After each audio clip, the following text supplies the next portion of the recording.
It is the Wednesday before Thanksgiving, and I had promised on TikTok a few weeks ago that I would post the significance of publishing a book in November.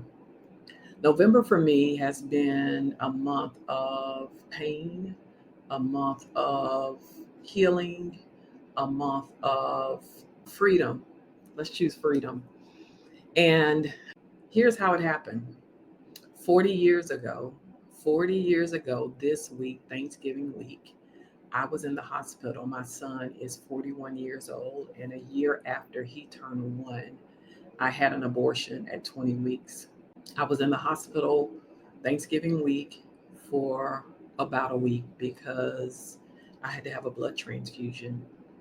I bled out, and I'm still not sure why or what happened, but something happened during the procedure which caused me to have a blood transfusion and kept me in the hospital a little longer.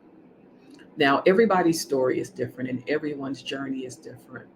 But for me, people sometimes have asked directly or in subtle ways why I would wait 20 weeks. And it really was because I didn't want to have the abortion. I was in a marriage that was very broken, and my child, my daughter, I know it was a girl, was the product of an affair because my husband had an affair in an attempt to get revenge. I had an affair and got pregnant by the other guy. And the thought of bringing her into that world was too much for a 20-year-old. I turned 21 in September, had the abortion in November. And so, very young, here I am with a toddler, really a newborn, a year old, and now pregnant with a second child. And I regretted it. Um, I had a lot of guilt because of many reasons, but I carried a lot of guilt, a lot of shame. And for 25 years, I suffered with depression, with sickness and grief. I cried so much, people called me the prophetess Jeremiah. But really, I was grieving a loss that I couldn't explain. There was no safe place to discuss it, no safe place to talk about it. And even now, if I'm honest, it's still not safe. But I have been redeemed and forgiven and set free. I share my story, and it's actually in a book, What I Wish I Knew About Abortion, because I feel like many things in the church and in the world, we elevate certain decisions or certain sins or certain things we do greater than others, even though there may be people who are angry and mean and bitter that have even a more have a greater impact on people's lives, but we don't discuss those things. Or even if I talked about gluttony and our addiction to food, we don't want to talk about that part, but we'll talk about abortion. So that's another topic for another day. But that was in November of 1983. And November 8th, 2010, I attended a post abortive Bible study. And it was there that the Lord healed me, forgave me according to James 5:16, because I had for 25 years carried the weight of my decision to terminate the life of my daughter. I didn't have a place or a space to really talk about it and share it. But that night, the Lord set me free and healed me from sickness that no doctor could diagnose, depression that nothing could treat.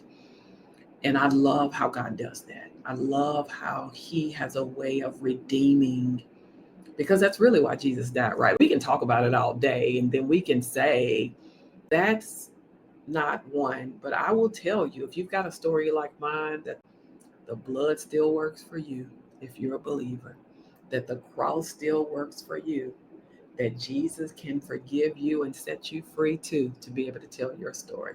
That was November 8th, 2010. I said I wasn't going to be on here long, but I could have church on that alone. November 8th, 2010, there were two other women in the group and a facilitator, and the Lord set me free that night, no longer sick. When I tell you I was sick, would miss work days, weeks, months at a time. For any of my family that know, it would start with a headache. I would vomit all night. My body would just go into shock, basically. 25 years. Hear me, 25 years. We could never figure it out. But that night, God healed me. And here it is 10 years later. Wait a minute, 2010, 15 years later, God has still healed me. All right. That was November 8th, 2010. In June of 2015, I was diagnosed with stage 3 breast cancer and went through treatment for 18 months, and all was well. I'm getting to this. But then in 2023, after my dad passed away in April, I began to rapidly lose weight.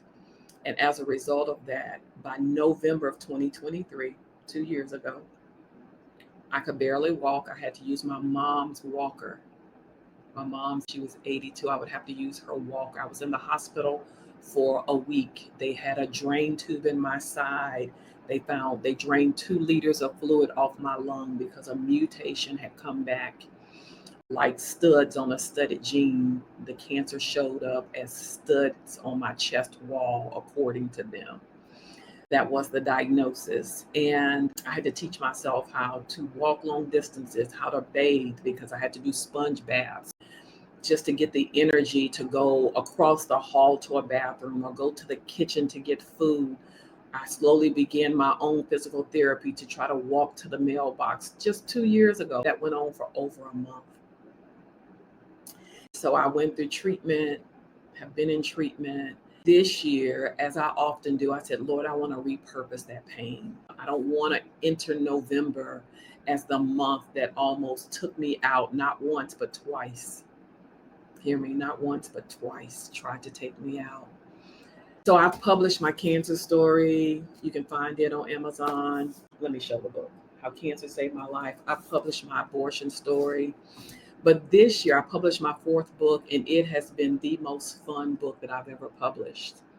And I say that because that's really what this month is about and what this video is about. It's really repurposing my pain and really not allowing the pain of my life to paralyze me or define me, because I'm not that. Whatever that is, don't let it define you. So this month I published Lipstick, Lattes, and Leadership. Some of you have seen the book. I've been putting it out there. I'm going to share more about it.